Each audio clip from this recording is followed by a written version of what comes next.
My name is Benedict Cumberbatch, and I'm playing Alexander Masters, who's the author of the book and the screenplay, Stuart-A Life Backwards. And so how did you get involved in the project? I got involved with it about, I don't know, a good 9 months ago now, I think, or maybe slightly less than that, the beginning of the year anyway. I got involved with the project when I first met Alex after a play that I was doing called A Period of Adjustment at the Armida Theatre, and he and Pippa came to see it with David, funnily enough. Although Pippa may have had in mind what was going to happen. Pippa Harris is the producer, I should explain. And David Atwood, David is the director, just to let everyone know. I don't think myself and David had in mind what was sort of being planned. And we just met very casually, and I was introduced to him, and I'd heard of the book, and I'd heard the serialisation on Radio 4 and been recommended it as a fantastic book to read earlier again in that year, which I promptly then did go away and do. And then I was in the middle of doing a film called Atonement, and I got a call saying they'd very much like you to play Alex. What do you think? And I went, well, I'd love to see the script and read it, and just fell for it immediately. And I think it's very easy to get drawn into a role and a project like this. It's a beautiful bit of writing, and although Stuart is the most extraordinary character in the forefront of it, I think Alexander's got some delicate quirks about him which make him very endearing and quite a challenge as well. He's got to be an everyman. He's got to be charismatic enough to lead you as an audience into seeing Stuart's life and story through his experience of Stuart. So he's continually on the hop. He's continually learning about this guy and discovering new depths to his past, which is, I mean, it's a lifetime's worth of experience and depravity and misery, as well as hilarity and idiocy. You know, it's an amazingly rich life this 33-year-old Stuart lived, and it's rather a beautiful journey that they go on together. Their growing friendship, their growing trust, and you know what, on the face of it, could be a very uneasy partnership between a sort of nice middle-class, studentish type of guy, you know, clever, bookish man, and this very worldly wise street ex-psychopath, poly-drug addicted, homeless fiend of a fireball of humanity. You know, they're quite polar opposites, and that's what's charming about it. So I guess that's the answer to two questions: why I got involved, and what sort of how I got involved and why I got involved. You know, I think it is because they are so different, and they really needed each other. It was a very straightforward compact between the two of them. Stuart wanted his life story told, and he trusted Alexander, and he wanted it told, as is talked about in the book, because he was incredibly grateful, first of all, for the people whose imprisonment was the cause of their initial meeting, Ruth and John, the two Cambridge hostel workers. And he wanted in some way to tell his story, to warn people of the problems he'd had in his life, the pitfalls of his existence, how it had come about. And I think probably, though, Stuart would be the best person to ask. Unfortunately, we can't.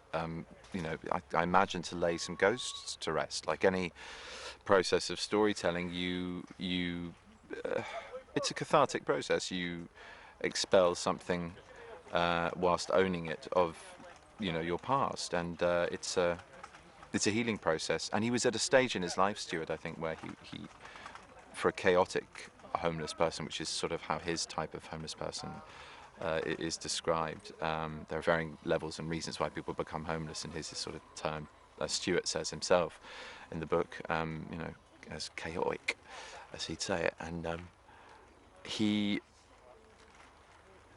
and then I'm sort of drifting, I'm sort of losing my concentration.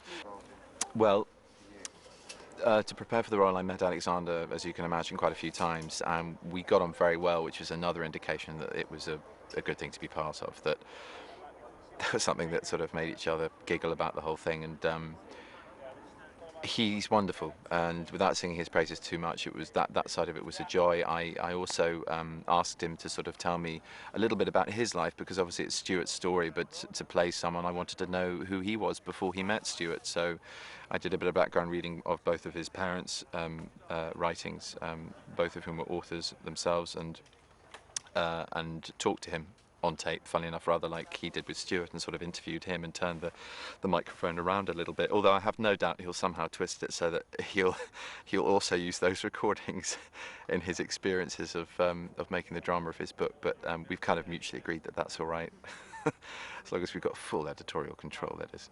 But no, he's a charmer, and just very, very helpful. And then the other bits of research I did, I worked at Crisis for a day, which is a drop-in centre in London, which is very much an activity-based environment. So you've got this incredible facility for people off the streets of any description to come in, even if they're in housing trusts or making the first sort of tentative steps to get back into care and into social sort of situations. They come in for the day to do arts and crafts, drama workshops, yoga. I mean, it was quite surreal having a yoga class surrounded by, you know, people who were like, oh God, no, I can't even lie down. I can't even, let alone stand up and wrap my legs around my head, you know. And but I mean, amazing bunch of people who work there, and just a really good eye into the sort of level of care and attention and expertise and devotion, and the lack of sort of patronising qualities, and the real sort of humane spirit of people who work in those places, which was very helpful as regards to Ruth and John. And Winter Comfort, which obviously I went to as well in Cambridge. I went with Kevin, who's been helping out with the extras who we have, who are all homeless from Cambridge. He's an outreach worker there, which means you go out into the field, being the town, and meet up with various groups in various locations to check in with their health, to check in with their whereabouts, and hopefully try and involve them with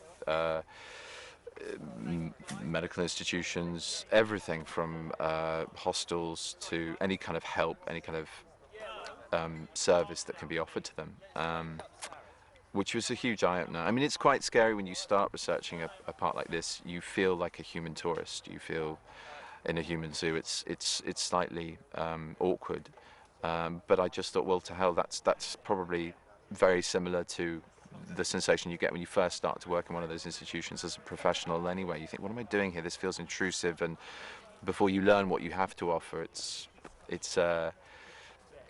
probably quite a one-way exercise. But you know, I spent the day in the art room. That's something I can do a bit of drawing, so I did feel that I helped a little bit, at least with some people's, you know, drawing problems or whatever they were doing with their artwork. What else did I do? I read Ruth's book about being in prison, which was quite an eye-opener as well, because Alexander worked incredibly hard as a campaign manager, so I wanted to understand about the campaign and the Cambridge 2 and the sort of cause celeb it became, and the work that was put in by countless numbers of people, from Peter Bottomley MP to well, Ruth and John primarily, obviously, from within prison, and then Alexander as the campaign manager outside. It's extraordinary the amount of people that got involved, and how and where and doing what, and so all of that sort of fed in bit by bit. And continually on the phone to Alexander has been a great help for research, you know, asking me every now and again, so tell me, with your glasses, are you long-sighted, short-sighted? And he's quite sort of I don't know, he's unprincipled about being short-sighted or long-sighted. He says, well, I wear my glasses sometimes for when I'm reading, and I'm long-sighted, so I should really take them off, but sometimes I leave them on, and then sometimes I don't wear them when I'm driving. I mean, I'm lackadaisical about my glasses and how I wear them, so.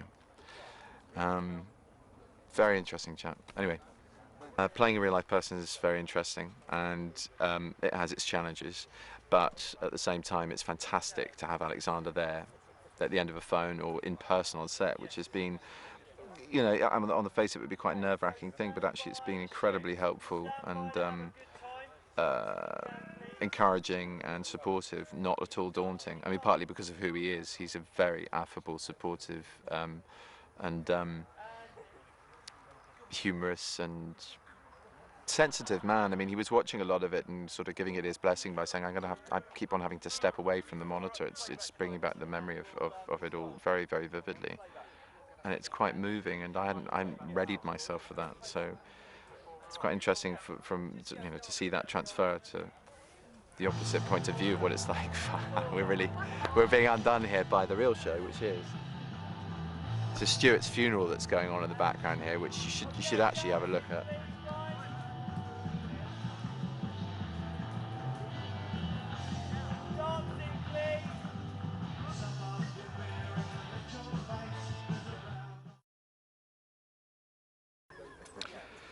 Tom's fantastic. Tom's great. He's a really, really, really interesting actor. He's seems to be using this word a lot. I think it's a sort of theme for this whole thing. Supportive. I mean, he is incredibly supportive. He's incredibly good as well. I mean, watching him is fantastic, and he's just inhabited Stuart such a beautiful way, and without any of the trappings of a kind of onset of a nuisance method actor, in the sense that there's a relationship that we have as actors together off camera, which means that there's a real intimacy to what we do when the camera starts rolling, and it's just bliss. Actually, it's really, really easy. It's a lovely kind of natural relationship we got on and off camera. I hope, anyway. I mean, that's what we're trying to achieve, and obviously there are varying degrees of proximity and intimacy with us on the camera, because the story is about the beginnings of a relationship to the very end. So that'll be sort of graded, and gradually it's a slow burn thing, but we've already played very far into the story and very near the beginning, and it's been great. It's been great. I mean, well, a testament to how good Tom is at Stuart is that I've just been looking at that coffin.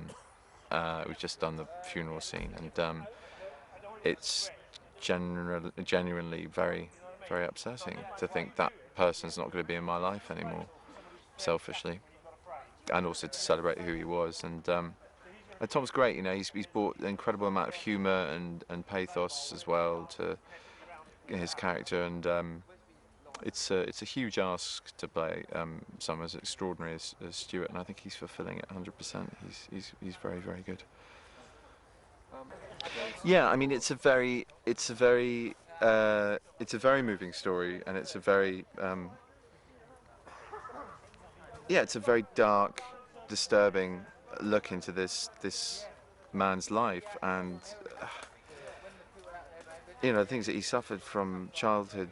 I mean, it's unfathomable, and yet somehow the sort of genius of the way that Alex has managed to tell the story, and also the genuine sort of life of their relationship, means that the story is elevated and not lightened as such, but it has a core of humour and warmth and just sheer comedy about it, which is really endearing. And it's not just a sweetener for the more hard-hitting moments in the drama. It's just a genuine mix of life. It's the true sort of tragicomic thing that life very often is. But obviously to sort of slightly more accelerated degree with this, because there's little to laugh about his past, and where we learn about Stuart and how he's become the person who we meet in this story. It's very serious, and it's very upsetting. I think most of the humour comes about through their relationship, which can be anything from character-based stuff to situational, like all comedy. And I think, they're such an odd couple that you can't fail to find amusement in the fact that they just, complement each other as complete and utter polar opposites. You've got a very straight-laced, not straight-laced, that's doing Alexander down a bit, but, you've got someone who is on the face of it, quite a law-abiding, middle-class, nice, bookish guy, and you've got this firebrand, like I was saying earlier, this guy who's living on the streets and by his ends and his wits, and it's just, yeah. And I've worked with David Atwood before, and it was a pleasure then, and it's a pleasure now. He's fantastic in every way, brilliant at detail, incredibly funny, has just really, really good ideas, and very receptive to yours as well, and he's got a great visual eye and a great way of filming, which is very freeing as an actor. There are very few marks. You move around with a lot of freedom, which means that you can just kind of concentrate on playing a scene with each other. And it's it's a good way to work, really good way to work, and he's got a great crew, really happy crew. Ulf Brantis, who's our DOP, our Swedish mastermind, he's I've worked with him again before with the same thing I did with David in South Africa, a thing called To the Ends of the Earth, and just it's great. It's such a different job, so we giggle every now and again, in sort of, you know, in retrospect of what that was like and what this is like and how different they are. But loved working with him on this. It's been great. Really good. Throughout the story, you've got snapshots of other people's lives, whether they're as close to him as those two are, as Karen and God, I've completely blanked on her name. Sorry, just getting a bit fight. Thank you.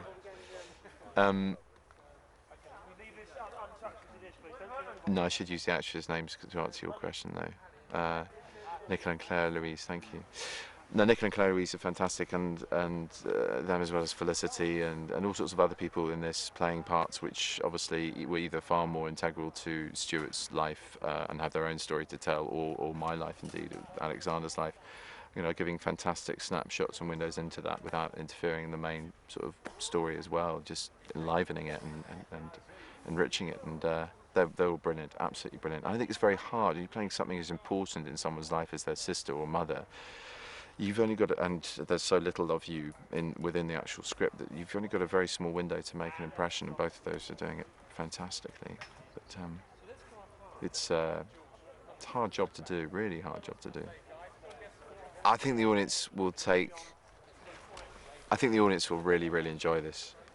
I think they'd be very hard pushed not to fall in love with Stuart a bit. He's incredibly charismatic. He's a beautiful man who's suffered a hell of a lot. But like I said about the way this story's told, both in style and content, there's a lot of humour and there's a lot of involvement which doesn't, you know, won't put people off. It's not about the negative. It's not about the suffering he went through as a child with MD and an adult with muscular dystrophy, or as someone who was abused at home and in care, who went through prisons. All of that is there, and these are huge, huge issues which his story touches on. But the fact is, he's the hero of his own story because he's triumphed over these hardships in many, many ways. And I hope it's an inspiration. I hope people are inspired by Stuart and therefore by his story. And I don't think they can fail to be honest. There's a tendency when you've got a role like Alexander to think that it's all about serving the story at large, which obviously for any actor it is, with whatever role they're playing. But I think what I'm trying to say is that as a narrator figure who is quiet in his own story, it's quite a hard thing to do because you're on camera an awful lot reacting to the news and the discoveries and you know, the accidental happenings of a relationship between you and your subject. And I think what I wanted to do, apart from not be too colourless and passive, was to give enough space to let Stuart's story just breathe and be what it is, which is quite extraordinary. And there's no way that, you know, anything can interfere with that. It's too powerful anyway. But it's been important to me to portray Alexander as you know, as three-dimensionally as possible, while at the same time not getting in the way of what Stuart's about. And I'm really concentrating on their relationship in the scenes that I have with him, that it's not just a portrait, from my point of view, as a character of a man writing a book. It's his emotional involvement with his subject, it's his distance from his subject, it's everything that, in a way, Capote wasn't, as an example, because he was ruthless in his determination to get his story, and I think that's very different from what we're doing. Alexander's a far more sympathetic character in the sense that he's far more caring about Stuart. He's far more involved with Stuart. I mean, half the profits, sorry, from the book and from this are going to the family, and I think that just sort of touches on it. I mean, it runs deeper than that. They were very, very good friends. You know, as strange and as tentative and odd as that friendship may have seemed at times, I think you'll see through this story how such a thing, through happening, a circumstance, comes about. And you know, so to get that balance between being a narrator and a full-blown three-dimensional character figure is you know, it's vital. And you know, Alexander deserves some justice for having written a fantastic book, and it's very difficult when you compress something as wonderful as his book into a script format, as to know how to express his intelligence, his engagement with what's going on. Obviously, there are tracts of his feelings in the book, and you've got more freedom as an author to do that, whereas in film that has to be concentrated into a small, tiny fraction of a moment. So yeah, I think that's what I've tried to do anyway. I hope I have. Thanks, man. Okay. Then